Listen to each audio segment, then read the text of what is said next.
Hello বন্ধুরা, আরেকটা নতুন ভিডিও নিয়ে তোমাদের সামনে চলে এসেছি। পেহেলগাঁও সাইট সিন কমপ্লিট করে নেবার পর রাতে ক্যাম্প ফায়ারের পার্টি করে আমরা চলে এসেছি কাটরা। এখানে একটা হোটেলে ওঠার পর ফ্রেশ হয়ে রাতে বেরিয়ে পড়লাম বৈষ্ণবদেবী যাত্রার উদ্দেশ্যে। সবাই মিলে স্নান টান সেরে মোটামুটি 7:30-8টার মধ্যেই আমরা বেরিয়ে গেছিলাম। সঙ্গে একটা ব্যাগের মধ্যে এক্সট্রা কিছু ঠান্ডার কাপড় চোপড় আর কিছু এমার্জেন্সি মেডিসিন সঙ্গে নিয়েছিলাম। জয় মাতা দি, জয় মাতা দি, জয় মাতা দি। হোটেল থেকে বেরিয়ে মুখে এরকম নাড়া লাগিয়ে আমরা চললাম মা বৈষ্ণবদেবীর উদ্দেশ্যে। আর কাটরার দোকানপাটগুলো এত সুন্দর করে সাজানো যে তাকিয়ে থাকতে ইচ্ছে করে। পাহাড়ের উপরে হলেও এত সুন্দর বিল্ডিংও কিন্তু রয়েছে চারদিকে। আর এত সুন্দর করে সাজানো, এগুলো কিন্তু মন্দির বলে ভুল করলে চলবে না। এগুলো কিন্তু এক একটা মন্দিরের সঙ্গে সঙ্গে স্টুডিও বটে। ইচ্ছে করলেই এখানে বসে ফটো তোলা যায়। এমনিতেই তো পাহাড়, হোটেল থেকে বেরিয়ে মোটামুটি 14 কিলোমিটার উপরে মা বৈষ্ণবদেবীর মন্দির। বৈষ্ণবদেবী রওনা হওয়ার আগে আমাদের কিন্তু আধার কার্ড দেখিয়ে সেখানেই একটা জায়গায় পাসপোর্ট বানাতে হয়েছে। প্রত্যেকটা স্টল এত সুন্দর করে জিনিস দিয়ে সাজানো যে অমায়িক লাগছে দেখতে। আর রাস্তার দুধারে মাঝে মাঝে এরকম সুন্দর সুন্দর মন্দিরও রয়েছে। জয় মাতা দি। সমস্ত মন্দিরের ছবি আমি তোমাদের দেখাতে পারলাম না, যদিও তার জন্য অনেক দুঃখিত।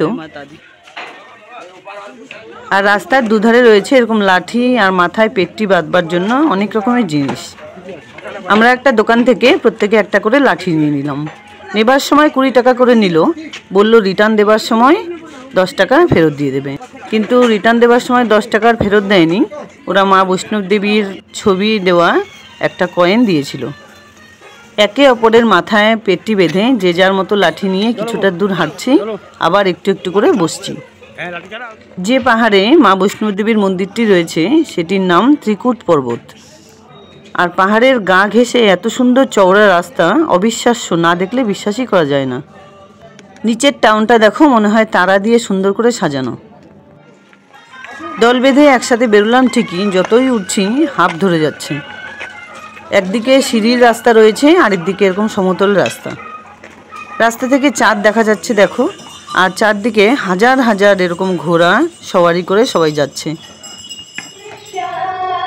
এতটা দূর অথচ কোনো কষ্ট হচ্ছে না। কিন্তু মাঝে মাঝে আমরা একটু একটু বসছি, কোনো স্টলে চা কফি খেয়ে নিচ্ছি, আবার হাঁটতে শুরু করছি।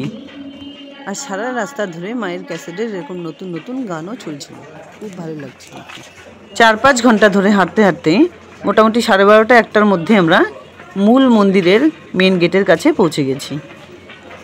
যেতে যেতে রাস্তার ধারে মায়ের অনেক রকম মন্দির রয়েছে। মায়ের যেখানে পাদুকা বা চরণ পড়েছে সেখানেও একটা মন্দির রয়েছে। তারপর কিছুটা যেতেই পড়লো মায়ের আরেকটা মন্দির, অর্ধকুমারী মন্দির। আমরা ভাবলাম মেন মন্দিরে আগে প্রণাম করে ঘুরে তারপর এই মন্দিরে এসে ঢুকবো। ছেলেরা যে যার মতো আগেই উঠে গেছে, ওদেরকে খুঁজে পাচ্ছিলাম না। যদিও আমাদের আস্তে আস্তে হাঁটতে হাঁটতে অনেকটা সময় লেগে গেছিলো। যেতে যেতে রাস্তা থেকেই কাটরা টাউনটা আমরা ফটো নিতে চেষ্টা করলাম। আর রাস্তার দুধারে কিন্তু এরকম জালি বেড়া দিয়ে সাজানো। যত উপরে উঠছি নিচে যেন তত খাই। আর দর্শনার্থীদের জন্য জায়গা জায়গায় জলের ব্যবস্থা রয়েছে, আর রয়েছে টয়লেট, বাথরুমেরও। মন্দিরের রাস্তার দুধারে বিভিন্ন রকম শরবত, খাবারের দোকানও রয়েছে, আর রয়েছে পুজো দেবার জন্য অনেক রকম জিনিস। এরকম হাজার হাজার স্টুডিও কিন্তু মন্দিরের চারদিকে সাজানো রয়েছে। ইচ্ছে করলেই যে যার মতো পোজ দিয়ে ফটো তুলতে পারে।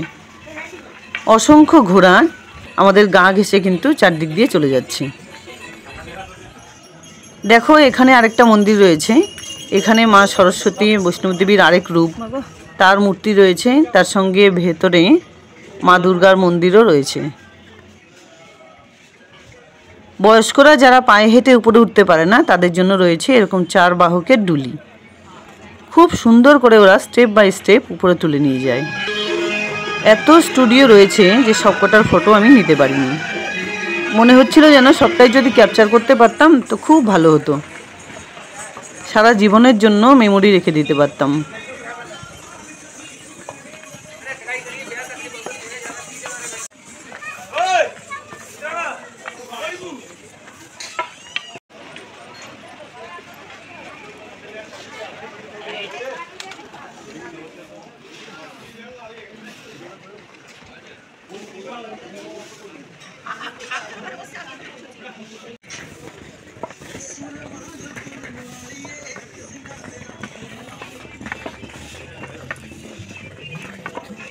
जय माता दी।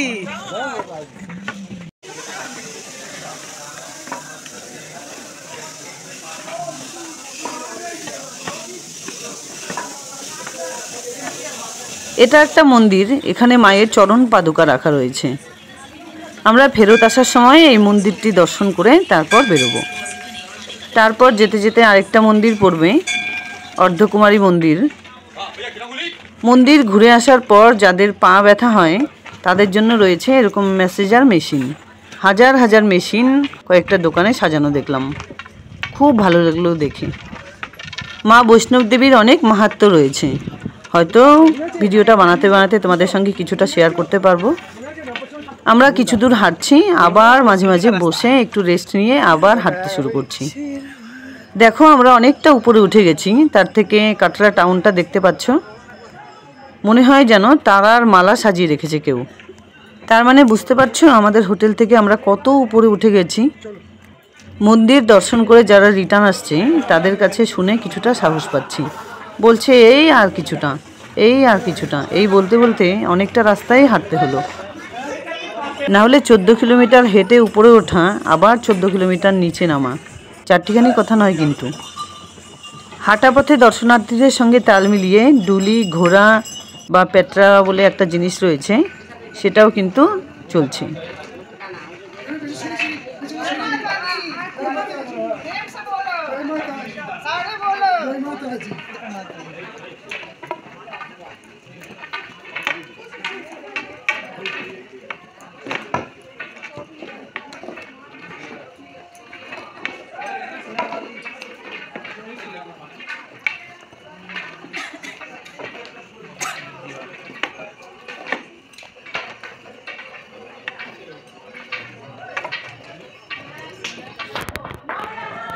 ঘোড়াতে করে যারা চলছে তাদের অনেকটা দূর পর্যন্ত গিয়ে কিন্তু নামিয়ে দিচ্ছে, তারপর থেকে আর ঘোড়া সেখানে যায় না। উপরে এরকম স্ট্রাকচার বানানো রয়েছে, তাতে কিন্তু হাজার হাজার বাদর আছে। আমার কর্তা নিষেধ করলো যে এখানে কিন্তু ভিডিও বা ফটোশ্যুট করো না। কোনো এমনি নিষেধ নেই, হয়তো মূল মন্দিরে নিষেধ থাকতে পারে। আর এখানে আমাকে ফটোশ্যুট করতে না বললো, তার কারণ হাজার হাজার বাদর রয়েছে, বাদররা এসে হাতে যা পাবে তাই তুলে নিয়ে চলে যাবে। দুর্গাপুজোর সময় যে নবরাত্রি অনুষ্ঠান পালিত হয় বৈষ্ণবদেবী মন্দিরে, আমরা ঠিক তার পরে পরেই গেছিলাম, সেজন্য ভিড় খুব একটা পাইনি, কিন্তু সারা রাত ধরে দর্শনার্থীরা কিন্তু চলতেই থাকে। আর এইভাবে যাত্রার আনন্দটাই আলাদা, সেজন্য অন্যরকম একটা ফিলিংস। আমরা মাঝে মাঝে স্টলে দাঁড়িয়ে চা কফি একটু একটু খেয়ে নিচ্ছি। আমার 2 ছেলে আর তার এক দিদি আগে আগে উঠে গেছে, ওদের চিন্তা মাথাতেই ছিল। আমি তবুও মাঝে মধ্যে 2-1টা ফটো বা ভিডিও শ্যুট করে নিচ্ছিলাম। ছোট বাচ্চাদের এনার্জি তো একটু অন্যরকম হবেই। ওরা আগে আগে উঠে গেছে, বড় ছেলে আমাদের সঙ্গেই ছিল, কিছুটা দূর গিয়ে ও দাঁড়িয়ে পড়েছিল, তাই ও আমাদের সঙ্গেই চলছিল, কিন্তু ছোটটাকে খুঁজে পাচ্ছিলাম না। সেই টেনশন কিন্তু সবসময় কাজ করছিলই। ছোট ছেলেটা আমার একটু বেশি দুরন্ত বটে। দুটো মোবাইলের ফটো বা ভিডিও একসাথে অ্যাডজাস্ট করতে পারলাম না বলে অনেক কিছু শেয়ার করা হলো না, তার জন্য অনেক দুঃখিত। অনেকটা দূর হাঁটতে হাঁটতে যখন মূল মন্দিরে বা শেরাওয়ালি মায়ের দরবার পর্যন্ত আমরা পৌঁছে গেলাম, তখনও ছেলেদের দেখতে পাইনি। পুজো কমপ্লিট করে বাইরে এসেছি, তখন গেটের বাইরে দেখলাম 2 ছেলে আর তার দিদি দাঁড়িয়ে আছে। মেন মন্দিরের বাইরে পর্যন্ত ফটো তোলার পারমিশন ছিল, কিন্তু যেই আমরা মন্দিরের গেট পর্যন্ত পৌঁছে গেলাম, মায়ের দরবারের ভেতরে কিন্তু মোবাইল অ্যালাউ ছিল না। তাই আমাদের জুতোর সঙ্গে সঙ্গে মোবাইল বা পার্স, ব্যাগ যাই হোক জমা রাখতে হয়েছিল। সেখান থেকে পুজো করে বেরোনোর পর দেখি 2 ছেলে আর ওই দিদি দাঁড়িয়ে আছে। তখন ওদের জিজ্ঞেস করাতে ওরা বলল কে যেন এসে ওদের হাতে, 3 জনের হাতে 3টে পুজোর ডালি দিয়েছিল। নারকেল বা শেরাবালি মায়ের প্রসাদ কাপড় সহ আমাদের 101 টাকা করে কিনতে হয়েছিল। সেই পুজোর ডালি ওদের কে দিয়ে গেল, তখন একটা প্রশ্ন হলো মনে। ওদের জিজ্ঞেস করাতে ওরা বলল একজন লোক এসে ওদের বলল যে এখানে কম্বল পেতে দিই, তোমরা রেস্ট করো, আর এই পুজোর ডালি নিয়ে যাও পুজো দিয়ে ভৈরব বাবার মন্দিরে। জয় মাতা দি। আমরা তো এমনি হাঁটতে হাঁটতে টায়ার্ড হয়ে গেছিলাম। মায়ের মন্দিরে পুজো দেওয়ার পর আর অতটা সাহস হচ্ছিল না যে ভৈরব বাবার মন্দিরে যাওয়ার পর্যন্ত। মায়ের মন্দির থেকে আরও 4-5 কিলোমিটার উপরে বাবা ভৈরবনাথের মন্দির। তো আমার কর্তা এমনিতেই হার্টের পেশেন্ট, তারপর আমি ভাবলাম আমি ওদের সঙ্গে যাই, ওদেরকে কিছুতেই ফেরাতে পারছিলাম না সেখান থেকে। তারপর তো ছেলে রাগারাগি করে ছিটকে কোথায় চলে গেল, তাকে খুঁজতে খুঁজতে অর্ধকুমারী মন্দির কমপ্লিট করে সেখানে দর্শন করে ফিরে আসছিলাম। ওঠার সময় যদিও প্রচুর এনার্জি ছিল, নামার সময় একেতেই ছোটো ছেলের জন্য টেনশন, তারপর প্রচণ্ড পায়ে ব্যথা হচ্ছিল। তাই চারদিকে মেসেজার মেশিন বসানো যে দোকানগুলো রয়েছে তাতে আমার কর্তা ইচ্ছে করেই বা জোর করেই আমাকে বসিয়ে দিল। যদিও আমার ইচ্ছে ছিল না, তবুও মেসেজার মেশিন দিয়ে মেসেজ করিয়ে নেওয়া হলো। এবার তাড়াহুড়ো করে নামতে নামতে চারদিকে এরকম সিনারি খুব সুন্দর দেখতে পাওয়া যায়, সেগুলো কিছুটা তোলার চেষ্টা করলাম। মনে মনে যদিও টেনশন রয়ে গেছে। ফেরত আসার সময় ওখানকার কিছু ড্রাই ফ্রুটস, মায়ের প্রসাদ, ফটো কিনে আমরা হোটেলের উদ্দেশ্যে রওনা দিলাম। সত্যি অনেক ভাগ্যের ফলে বা গত জন্মের পুণ্যের ফলে মা বৈষ্ণবদেবী মন্দিরে যাওয়া যায়। কিন্তু আমার ছোট ছেলের এই চঞ্চলতার জন্য সব জায়গাতেই আমার ট্রিপটা বেশিরভাগ টাইমই এনজয়ফুল হয়নি। ফেরত আসার সময় আমরা কিন্তু লাঠিটা জমা করে দিই, অনেকেই কিন্তু ইচ্ছে করলে বাড়ি নিয়ে যেতে পারে, আমরা নিইনি। এতটা রাস্তা জার্নি করার সময় যদি না ঠিক মতো আনতে পারি, তাই জমা দিয়ে মা বৈষ্ণবদেবীর ফটো খোদাই করা একটা করে কয়েন পেয়ে গেলাম। অনেকে বলে বয়স হলে নাকি মন্দিরে বা দর্শনীয় স্থানে যাওয়া যায় না, ইচ্ছে করলেই কিন্তু যাওয়া যায়। এরকম ডুলি, পালকি, ঘোড়া সবই কিন্তু ব্যবস্থা রয়েছে। তোমরা ইচ্ছে করলেই একবার মা বৈষ্ণবদেবীর মন্দিরে ঘুরে আসতে পারো।